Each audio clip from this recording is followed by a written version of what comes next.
फरवरी मार्च 2023 paper 1 Cambridge international ए level examination को solve कर रहे हैं MCQs। और यहाँ से स्टार्ट करते हैं। What represents physical quantity. तो फिजिकल क्वांटिटी आपके पास क्या होती है कि एक न्यूमेरिकल वैल्यू हो और उसके साथ उसका एक यानी मैग्नीट्यूड और उसके साथ उसका यूनिट हो। तो यहाँ पे जो है सिर्फ और सिर्फ ऑप्शन सी है जिसमें वैल्यू और उसके साथ न्यूमेरिकल वैल्यू भी है और यूनिट भी है। Now next, the relationship between the variables d and t is given by the equation 1 upon t is equals to b upon root d plus c, where b and c are constants. The unit of d is meter square and the unit of t is seconds. What are the units of b and c? देखो बेटा, इस तरह के questions के अंदर हम ज़ाहिर है ये क्वेश्चन करेक्ट होगी तभी एग्जामिनर ने आपको दी है। तो ऐसी इक्वेशन जो कि करेक्ट इक्वेशन हो उसको आप कहते हैं होमोजीनियस इक्वेशन। होमोजीनियस इक्वेशन के अंदर each term has the same base SI unit. ये एक टर्म है, ये दूसरी टर्म है, ये तीसरी टर्म है। हर टर्म का बेस यूनिट सेम होगा। ठीक है, तो बस इस चीज़ को ध्यान में रखो। इस तरह के तमाम सवाल जो है तुमसे सवाल हो जाएंगे। तो टाइम का यूनिट उसने, टी का यूनिट हमें सेकंड्स दिया हुआ है, कैपिटल टी का। ठीक है, तो इसको लिख लेते हैं 1 upon second is equals to b upon d का इसने हमें क्या यूनिट दिया है, मीटर स्क्वायर। तो यहाँ पे under root meter square put कर देते हैं और प्लस सी। अच्छा बेटा, तो 1 अपॉन सेकेंड एक स्टेप और कर देते हैं, b अपॉन मीटर स्क्वायर है, अंडर रूट से बाहर आएगा तो जस्ट मीटर रह जाएगा और प्लस c। अब जो मैंने आपसे कहा था each term has the same base SI unit. ठीक है, तो अगर आपके पास यहाँ पे जो टर्म है उसका यूनिट क्या है 1 अपॉन सेकेंड, यहाँ का यूनिट भी 1 अपॉन सेकेंड होना चाहिए और यहाँ का भी यूनिट 1 अपॉन सेकेंड होना चाहिए। ठीक है, तो हम पहले काम ही करते हैं, हम इसको और इसको कंपेयर कर लेते हैं। ठीक है, उसके बाद नेक्स्ट स्टेप पे हम इसको और इसको कंपेयर करेंगे। ठीक है, तो पहले हम कंपेयर करते हैं 1 upon second is equals to b upon meters. ठीक है, तो b का जो यूनिट बना वो मीटर अपॉन सेकेंड यानी ms-1 बन गया। अच्छा भाई, c का यूनिट भी हम कर देख लेते हैं। 1 upon second is equals to c। मैंने किस किस को कंपेयर किया है, इसको और इसको कंपेयर किया है। ठीक है, तो जस्ट इसमें तो हम कुछ भी कर सकते हैं। तो c is equals to second inverse. अब अगर चाहो तो दोबारा रिकन्फर्म कर लेते हैं। आंसर आ गया है, लेकिन जो भी मैंने आपसे कहा each term has the same base SI unit, तो इसको उठा के अगर वापस यहाँ पे प्लग इन कर दोगे तो मीटर अपॉन सेकेंड, ये मीटर से कैंसिल हो जाएगा और ये 1 अपॉन सेकेंड बचेगा यहाँ पे। ठीक है, तो ये बात आपको आई होप के समझ में आ गई होगी। तो आपके पास ऑप्शन क्या बचा, मीटर पर सेकेंड आपके पास जो है वो बी के अंदर ही नज़र आ रहा है। ठीक है, तो बी आंसर है। नाउ इसके बाद आपके पास है hollow cylinder which is open at both ends has a radius, आपके पास ये है सेंटीमीटर में और लेंथ भी आपके पास सेंटीमीटर में। What is the value with its absolute uncertainty of the surface area of cylinder which is open at both ends। ठीक है, तो एरिया आपके पास सरफेस एरिया का फॉर्मूला क्या हो जाएगा सिलेंडर के, 2πr इंटू एच। ठीक है, 2π रेडियस आपके पास कितना गिवन है, ये रहा रेडियस। ठीक है, तो यहाँ पे हम 3 पुट कर देते हैं और length which is nothing but height, तो ये आपके पास ये रही लेंथ। ठीक है, तो यहाँ पे h आपने कितना पुट कर दिया 15, तो यहाँ हमारे पास जो आंसर आया वो 282.7 सेंटीमीटर स्क्वायर, ये एरिया आ गया। अब बेटा हम निकालते हैं क्या चीज़, अनसर्टेनिटी। ठीक है, तो अनसर्टेनिटी निकालने के लिए जो मैंने फॉर्मूला लिखा था, area is equals to 2πr h। तो बेटा आपके पास ये जो 2 है कांस्टेंट है, इसकी अनसर्टेनिटी नहीं होगी, पाई कांस्टेंट है, इसकी अनसर्टेनिटी नहीं होगी। तो ए की अनसर्टेनिटी क्या हो जाएगी, delta A upon a is equals to r की अनसर्टेनिटी क्या हो जाएगी, डेल्टा आर अपॉन आर। और दो चीज़ें मल्टीप्लाई हों या डिवाइड हों, फ्रैक्शन सर्टेनिटी हमेशा ऐड होती है। तो यहाँ हम क्या लिख देंगे, प्लस, और ये हमारे पास आ गया delta H upon H. Now delta A upon A मैं भी नहीं लिख रहा, तो एक बात बताता हूँ कि क्यों। और डेल्टा आर की वैल्यू हमारे पास क्या थी, 0.1, दोनों की अनसर्टेनिटी 0.1 है। रेडियस आ गया आपके पास 3, उसके बाद प्लस आपके पास जो एच है यानी विच इज़ लेंथ, वो कितनी है, 0.1 डिवाइड बाय 15। अच्छा मेरा बेटा, अगर मैं यहाँ पे अपॉन ए लिख दूँ और ए की वैल्यू मेरे पास कितनी है, ये, ठीक है, तो मैं यहाँ पे डेल्टा ए अपॉन 282.7 लिख दूँ और बाद में मुझे इसको इधर ले आके मल्टीप्लाई करना होगा। तो मैं सिर्फ अपना टाइम बचाने के लिए मैं करता ही हूँ कि यहाँ पे ब्रैकेट लगा दिए और ये जो ए था इसको यहाँ पर मल्टीप्लाई कर दिया 282.7 से, ताकि मेरे पास अनसर्टेनिटी एक ही स्टेप में निकल के आ जाए। तो जब हम इसको कैलकुलेटर में प्लग इन करेंगे तो हमारे पास आंसर आ रहा है 11.3। और हमारे पास रूल ऑफ थंब ये है कि uncertainty must be in 1 sig fig only, ठीक है, ये हमारे पास रूल है, अनसर्टेनिटी 1 सिग्निफिकेंट फिगर में होनी चाहिए। तो अब हम इसको क्या लिख देंगे, इसको हम ले लेंगे 11 के बजाय 10, ठीक है। अब अगर तुम चूँकि MCQs हैं तो तुम ऑप्शन चेक करो तो तुम्हारे पास सिर्फ ए ही ऑप्शन बचता है जिसकी अनसर्टेनिटी आपके पास 10 है, ठीक है। तो ए आंसर आ गया हमारे पास। नाउ नेक्स्ट, अब हम चलते हैं, अ snooker ball of mass 0.2 kg has a collision so that its direction of movement changes by an angle of 90 degree, ठीक है। यानी आपके पास ये स्नूकर बॉल जिसका मास ये रहा और इसकी वेलोसिटी ये रही, ठीक है।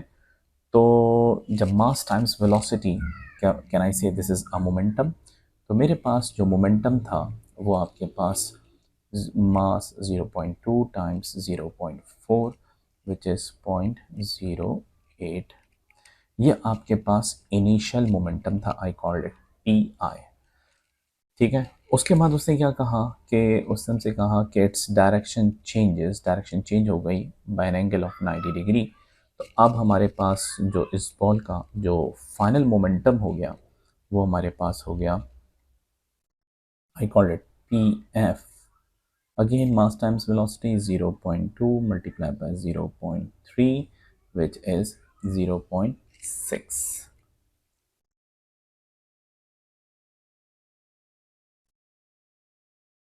ये आ गया हमारे पास फाइनल मोमेंटम। अब उसने हमसे क्या कहा है सवाल में, what is the magnitude of the change in momentum. Change in momentum क्या होता है, final momentum minus initial momentum. तो चेंज इन मोमेंटम का फॉर्मूला हो गया PF final momentum minus PI initial momentum. अब बेटा ये बेसिकली दो वेक्टर्स हैं और आपको चेंज इन मोमेंटम निकालना है, ठीक है। तो आपके पास जो पहला वेक्टर था फाइनल मोमेंटम, वो आपके पास, मैंने उसको पर्पल कलर से लिया है, ठीक है। और उसके बाद जो दूसरा वेक्टर है वो आपके पास ब्लू कलर से हमने बनाया हुआ है, थोड़ा तमीज़ से बना लेते हैं। ये आपके पास फाइनल मोमेंटम का वेक्टर है और उसके बाद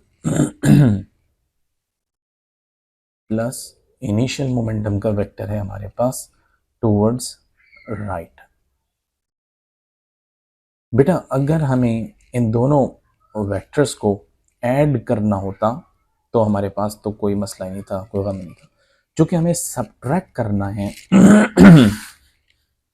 तो सब्ट्रैक्ट करने के लिए मैंने आपको वेक्टर की क्लास में बताया था कि ये जो वेक्टर है जिसको आपको सब्ट्रैक्ट करना है तो इसको नेगेटिव वेक्टर बनाना है। नेगेटिव वेक्टर का मतलब ये है कि इसकी डायरेक्शन को आप चेंज कर देंगे, यानी ये जो मेरे पास वेक्टर इस डायरेक्शन में था अब आपके पास नेगेटिव वेक्टर ये इस तरह बन जाएगा। This is called minus P I and this is P F, final momentum और इनिशियल मोमेंटम। अब आप इनको हेड टू टेल रूल के ज़रिए इनका रिजल्टेंट निकाल लें। तो रिजल्टेंट निकालने के लिए हम क्या करेंगे, पहले वेक्टर की जो टेल है उसके ऊपर दूसरे वेक्टर के हेड को हम रख देंगे। तो ये हमने कॉपी किया, यहाँ पे पेस्ट किया, ये पहला वेक्टर हो गया और उसके बाद फिर हमने ये दूसरा वेक्टर रखा, ये हमारे पास दूसरा वेक्टर आ गया और जो रिजल्टेंट वेक्टर था ये हमने इधर ले आके मिला दिया। ये हमारे पास बेटा रिजल्टेंट वेक्टर बन गया और which is called delta P.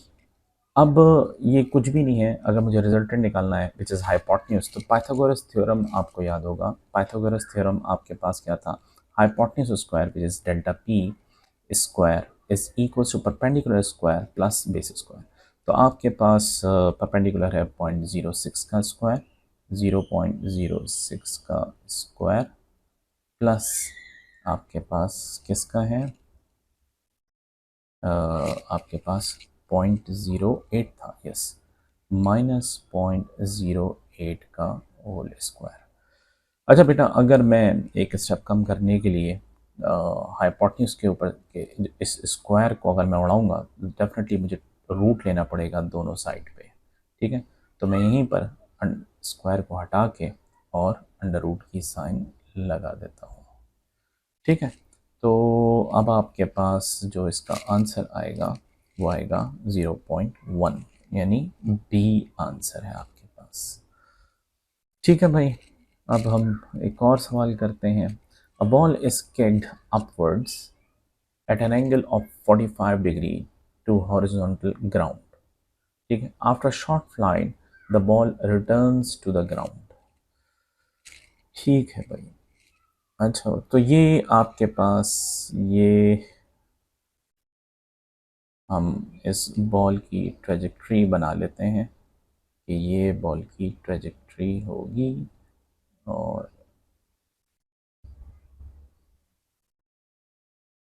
नाज़रीन ट्रेजेक्ट्री ने इजाज़त देने से इनकार कर दिया है, ठीक है। तो ये तो बहुत ही बुरी ट्रेजेक्ट्री है, इससे बेहतर जो है हम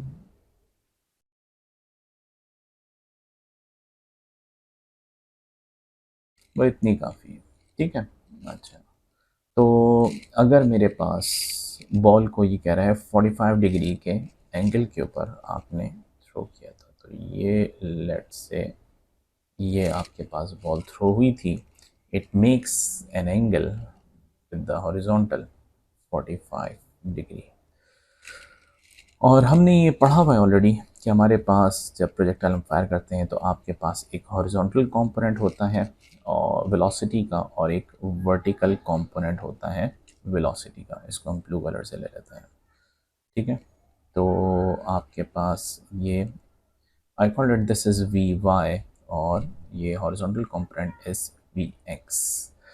तो जैसे जैसे हाइट गेन करता रहता है आपके पास vertical component of the velocity, क्योंकि जाहिर है अर्थ इस ऑब्जेक्ट को नीचे की तरफ पुल कर रही है, तो vertical component of the velocity decrease होता जाता है, डिक्रीज हो जाता है और मैक्सिमम हाइट पर पहुंच के आपके पास vertical component of the velocity become zero और आपके पास सिर्फ और सिर्फ ये जो प्रोजेक्टाइल होता है इसका एक अदद हॉरिजॉन्टल कंपोनेंट ही बचता है, वर्टिकल कंपोनेंट आपके पास ज़ीरो हो जाता है।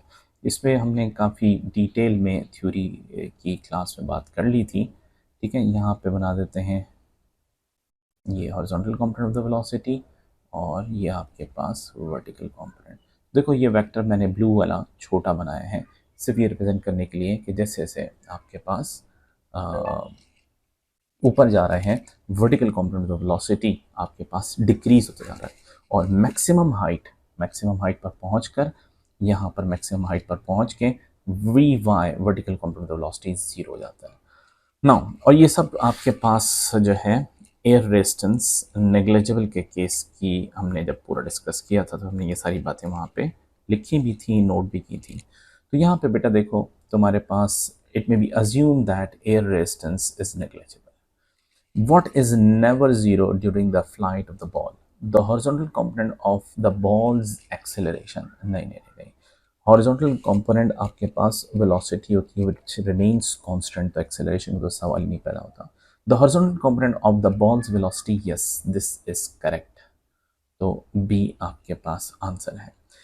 तीसरी, the vertical component of the balls momentum, जो वेलोसिटी जीरो हो गई तो आपके पास व्हाट इज नेवर जीरो, तो मैक्सिमम हाइट पर वेलोसिटी जीरो हो गई तो मोमेंटम भी जीरो हो गया।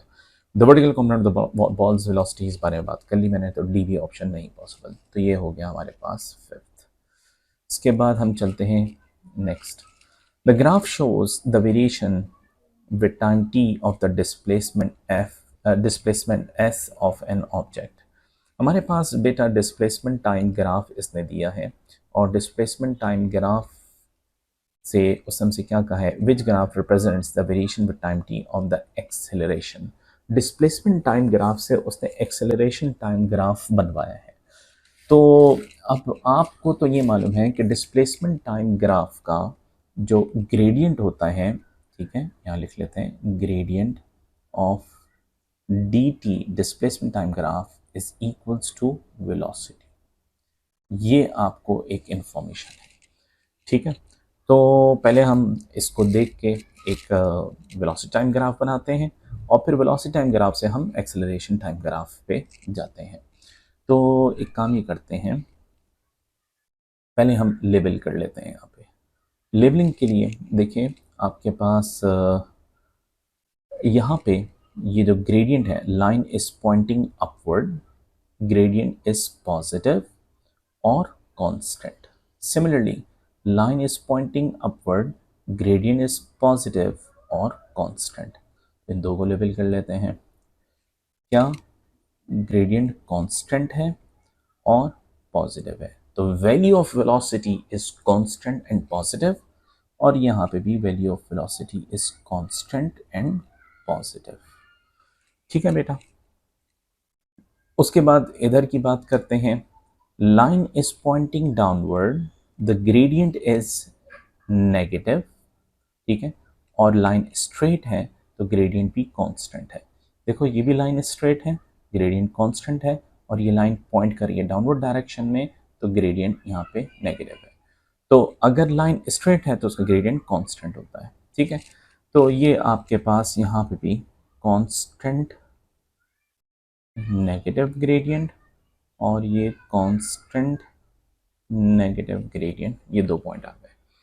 अगर इसको देख के हम अपना यहीं पर ही एक वेलोसिटी टाइम ग्राफ बना लें अपनी आसानी के लिए, ठीक है, तो यहाँ पे v और ये हो गया t, ठीक है भाई। तो ये हमारे पास ये आ गया, ये आ गया, ठीक है भाई, और ये हमने यहाँ से ये खींच लिया, और यहाँ से हमने ये खींच लिया, ठीक है भाई। तो ये हमारे पास ये तैयार हो जाएगा इंशाल्लाह। तो अब देखो मैंने आपसे क्या कहा कि gradient of displacement time graph is equal to the value of velocity. तो gradient is constant positive, value of velocity is again constant positive, तो ये कांस्टेंट पॉजिटिव वैल्यू हो गई, ठीक है। उसके बाद यहाँ पे देखो कि डिस्प्लेसमेंट टाइम ग्राफ का ग्रेडियंट वेलोसिटी के बराबर होता है, ग्रेडियंट आपके पास कांस्टेंट है क्योंकि स्ट्रेट लाइन है, और नेगेटिव है, तो कांस्टेंट नेगेटिव वैल्यू। तो कांस्टेंट नेगेटिव वैल्यू को हम यहाँ पे बना देते हैं, ये इधर बना लेते हैं यूँ,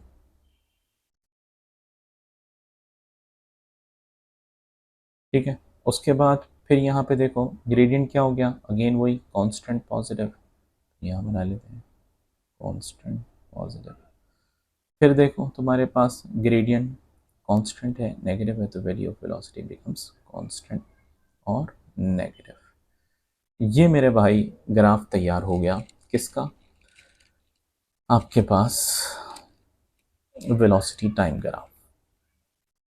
ये हम ज़रा लाइंस को ज्वाइन कर देते हैं ताकि हमारा ग्राफ एक खूबसूरत सा बन जाए। अब वेलोसिटी टाइम ग्राफ को देख के हमें एक्सेलरेशन टाइम ग्राफ बनाना है। आगे जाने से पहले अगर तुम ये देखो तो जो हमने ग्राफ बनाया है वेलोसिटी टाइम ग्राफ, ये एग्जैक्टली वही है जो ऑप्शन सी में बना हुआ है। ठीक है, बस ये कि हमारा शायद ज़्यादा खूबसूरत है एज कम्पेयर टू एग्जामिनर के। ठीक है, तो ये देखो तुम्हारे पास वेलोसिटी टाइम ग्राफ ये है। ठीक है, तो ऑप्शन सी आपके पास पॉसिबल नहीं है। क्यों? क्योंकि ये it should be velocity time graph. ठीक है, अच्छा, अब वेलोसिटी टाइम ग्राफ का जो ग्रेडियंट होता है वो एक्सेलरेशन होता है। ठीक है, तो यहाँ पे हम लिख लेते हैं कि gradient of v velocity time graph is equals to acceleration। अब मेरा बेटा अगर बात करो इस पॉइंट पर, ये जो तुम्हारा ग्राफ है इसका ग्रेडियंट क्या है? ज़ीरो। ठीक है, तो एक्सेलरेशन की वैल्यू क्या हो गई? ज़ीरो। फिर यहाँ पे ग्रेडियंट क्या है? ज़ीरो। हॉरिजॉन्टल लाइन का ग्रेडियंट ज़ीरो होता है, हॉरिजॉन्टल लाइन का ग्रेडियंट ज़ीरो होता है, ज़ीरो। तो आपके पास यहाँ पे एक्सेलरेशन ज़ीरो, फिर यहाँ पे एक्सेलरेशन ज़ीरो, फिर यहाँ पे एक्सेलरेशन ज़ीरो, फिर यहाँ पे एक्सेलरेशन ज़ीरो। तो अगर मैं यहाँ पे ग्राफ एक्सेलरेशन टाइम ग्राफ का ग्राफ प्लॉट करना चाहूँ तो ये, फिर आपके पास ये, फिर ये, और ये आपके पास ग्राफ तैयार हो गया। अब अगर आप ऑप्शंस देखें तो आप ऑप्शन सी तो वैसे ही कट दिया था, ए बी भी कट जाता है, डी आपके पास ऑप्शन बचता है। तो D is the correct option. अब सवाल ये पैदा होता है, यार ये हमने जो ग्राफ बनाया हॉरिजॉन्टल लाइन, ये स्पाइक्स कहाँ से आ गई? ये जो स्पाइक्स बनी, तो मेरा बेटा हम वापस अपने इस ग्राफ के ऊपर आते हैं। तो in a time, in a negligible time, there is a change in velocity from a positive maximum to a negative maximum, and there is a change in velocity। let's say ये 5 से -5 पे गया है, तो 5 minus -5 is equals to 10 meters पर second square की आपके पास एक्सेलरेशन आई है। In a negligible time there is change in velocity. ठीक है, क्लियर है? तो ये आपके पास स्पाइक्स जो है यहाँ पर ये शो कर रही हैं कि यहाँ पे एक्सेलरेट कर रहे हैं। ठीक है, तो ऑप्शन हो गया हमारे पास डी। नाउ नेक्स्ट है विच एक्सप्रेशन डिफाइंस द फोर्स। तो हमने एक डेरिवेशन की थी और न्यूटन सेकेंड लॉ की, और वहाँ पे हमने बताया था कि force is the rate of change of momentum. तो अब इसमें मज़ीद टाइम लगाने की ज़रूरत नहीं है, D is the answer. Now a ship of mass 8.4 into 10 power 7 kg is approaching a harbor with a speed of 16.4 metre पर सेकेंड। ठीक है, मास दिया हुआ है और उसकी स्पीड 16.4 दी गई। By using reverse thrust it can maintain a constant total stopping force. How long will it take to stop? तो मेरा बेटा आपके पास कुछ इस तरह से है कि लेट से ये आपके पास शिप है। ठीक है, जो कि ट्रेवल कर रही थी इस डायरेक्शन में with the speed of 16.4 meters पर सेकेंड, और वो आपके पास यहाँ पे कोई ये आपके पास हार्बर है। ठीक है, ये आपका हार्बर है, और हमने क्या किया कि एक स्टॉपिंग फोर्स लगाई, और स्टॉपिंग फोर्स की खासियत क्या थी कि इसका मैग्नीट्यूड कांस्टेंट था। ठीक है, और कितना है मैग्नीट्यूड? आपके पास जो रिवर्स डायरेक्शन में जो फोर्स लगाई है वो है आपके पास 920,000 न्यूटन। ठीक है, तो मेरा बेटा जब ये, ताकि हम इसको हार्बर तक पहुंचाते पहुंचाते हम स्टॉप कर सकें, इट मीन्स कि हमारे पास जो फाइनल वेलोसिटी है at this point v becomes zero and this is my initial velocity u। तो मेरा बेटा आपको फोर्स दे दी है, आपके पास चेंज इन वेलोसिटी मौजूद है, टाइम निकालना है। तो अगेन हमारे पास फॉर्मूला आ जाता है, force is the rate of change of momentum. ठीक है, तो आपके पास टी को हम सब्जेक्ट बना लेते हैं। मोमेंटम बराबर होता है final momentum minus initial momentum upon time. ठीक है, this is the change in momentum, sorry upon time नहीं, अपॉन फोर्स, क्योंकि मैंने टाइम को इधर लेके चला गया और ये फोर्स जो है ये इधर लेके आ गया। ठीक है, अच्छा ये बात हो गई। अब हम यहाँ पर टी मास को कॉमन ले लेते हैं और v माइनस यू लिख लेते हैं अपॉन फोर्स। तो मेरा बेटा तुम्हारे पास t is equals to mass कितना था 8.4 टाइम 10 टू द पावर 7 और फाइनल वेलोसिटी 0, इनिशियल वेलोसिटी तुम्हारे पास 16.4 हो गई और फोर्स जो थी वो थी 920,000 न्यूटन। तो यहाँ से हमारे पास जो टाइम निकल के आ रहा है वो आ रहा है 1497.7 सेकेंड्स, ये हमारे पास टाइम आ रहा है। और सेकंड्स वाले में तो नहीं नज़र आ रहा हमें, तो अगर मैं इसको मिनट में कन्वर्ट करूँ तो मिनट में कन्वर्ट करने के लिए मुझे डिवाइड बाय 60 करना पड़ेगा। तो 60 से डिवाइड करने के बाद अब मेरे पास आ रहा है 24.95 मिनट्स। तो 24.95 मिनट्स मेरे पास कहाँ नज़र आ रहे हैं, ऑप्शन सी के अंदर। ठीक है भाई, अब हम नेक्स्ट देखते हैं। Velocity time graph of 4 different objects are shown, which graph represents an object falling from rest. ठीक है, और रेस्ट का मतलब ये कि zero speed, initial speed zero, through a long distance in the earth's atmosphere. Earth atmosphere इसका मतलब ये कि बहुत दूर से आ रहा है, तो फाइनली वो टर्मिनल स्पीड अप्रोच करेगा, टर्मिनल वेलोसिटी उसको मिल जाएगी। तो टर्मिनल वेलोसिटी का सिर्फ एक ही ग्राफ नज़र आ रहा है और वो है हमारे पास बी। ठीक है, उसके बाद which statement about the collision is correct. तो kinetic energy is conserve in all collisions, this is not correct, क्योंकि इन इलास्टिक कोलिजन के अंदर हमारे पास काइनेटिक एनर्जी कंजर्व नहीं होती। Momentum is only conserve in perfectly elastic collision, this is also incorrect, क्योंकि हमारे पास इलास्टिक और इनलास्टिक दोनों कोलिजन्स में मोमेंटम हमारे पास हमेशा कंजर्व होता है।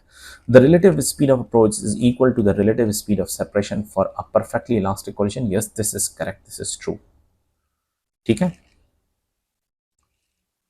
when two objects D option देख लेते हैं, when two objects of different masses collide they exert forces of different magnitudes on each other, violation of Newton's third law. तो डी भी गलत हो गया। ठीक है भाई, अब हम एक और देखते हैं, या बल्कि हम यहाँ पर आके ख़त्म करते हैं।